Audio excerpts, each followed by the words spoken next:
So this is an exercise that is strengthening my shoulders. I'm anchoring the ball on one foot, and now I lift my shoulders up, I move them back and come back. So it's simply a lifting and a lowering of my shoulders.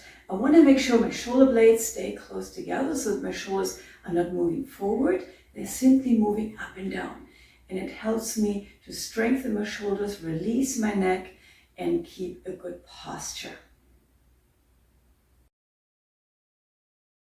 Then I go into an abduction. So I straighten my arms and let my arms come all the way up.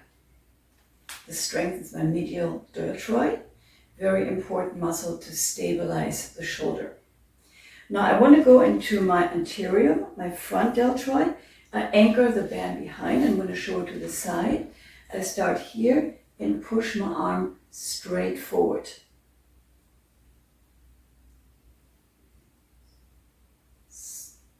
Now I'm going into my upper deltoid, so I can keep the band here and go straight up towards the ceiling.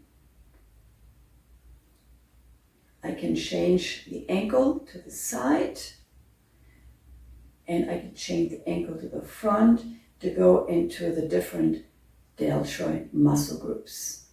Good. Now from here, I'm going to have the band all the way from the front. I anchor it on my shoulder, so you can see it here. And now I create a figure 8.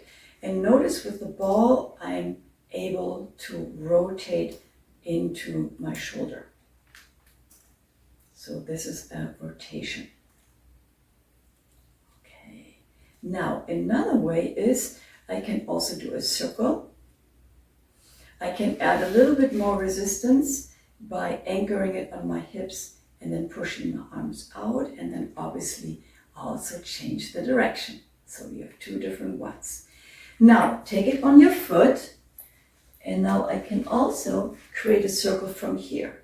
So I move my arm around, and this is actually not quite as easy. It gives me a little bit more resistance. The length of the two ball is perfect for me, so I don't have to make any adjustments in its length. I can also go into a figure 8, and now I go into the deeper rotators. From here, I can also move my arm back, and I go into my posterior deltoid. So with that, I have reached all the deltoids in the shoulder joint. So that gave you a little bit of an idea of what you can do. If you want to revisit it, we actually have a sheet with pictures on which you can see each of these exercises.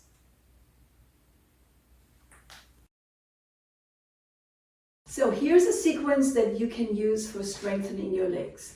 I'm going to start here. I'm going to bend my knee. Now I stretch my leg out. This is strengthening my quads, and it's strengthening my knee joint. I stretch out into a knee extension. So another thing I can do is turn my foot out a little bit and then push my leg forward. It goes into my inner quads. This is called vastus medialis, and this is an important muscle to strengthen my knee. Very often in women, especially because our hips are formed differently, that is a muscle that is often weaker and results in a misalignment on our knee. Another one I can do is an abduction. So my knee has to stabilize. And then I can go back, and now from here I can bend and stretch my leg. And now I move my arm forward, and I have a lot more pull. So I focus on my hamstrings. This is the second largest muscle group in the back of my legs that is also strengthening my joint, or the muscles that are around my joint, and stabilize it. So stability in the knee is really important. Something else I can do is a squat. Good. Now what I want to do is challenge my leg a bit. So what I do, I hold the ball in my hand and I come up and challenge it as I push away from it. So my leg has to work a bit harder and my knee is getting stronger as the muscles around it are getting stronger. Now I can also do a single-legged squat. So you can see my other leg has no weight. So I keep the weight on this leg, and now this has to do 80% of all the work. So it's a great way, in a very safe way, to strengthen your legs. So this is an idea of some exercise that you can use for your knee.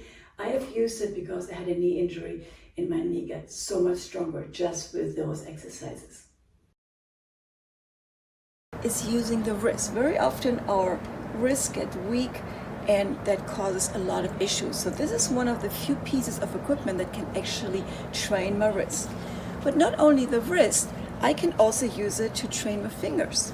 So starting with my thumb, I bring my thumb in, and this is actually harder than it looks. And then I can go through each finger, pull my finger in like a trigger, pull my other finger in, and I go through each finger, which is a wonderful way of preventing arthritis. And the little finger. So a lot of functions that I can do. Now let me show you different colors of the band. Every band has a different resistance. This one is a light one. This is a yellow one, which I use most of the time for my seniors. The next one is the green one. It's medium light and it has just a little bit more resistance. If somebody would like to have more resistance, the red one will be perfect for it. If somebody is very strong and needs a lot of resistance, the blue one is the one to go. So 3 or 4 different choices, 4 different resistance, and it's a perfect way of training your entire body. If you want to know more information, go to our website, www.2balrx.com.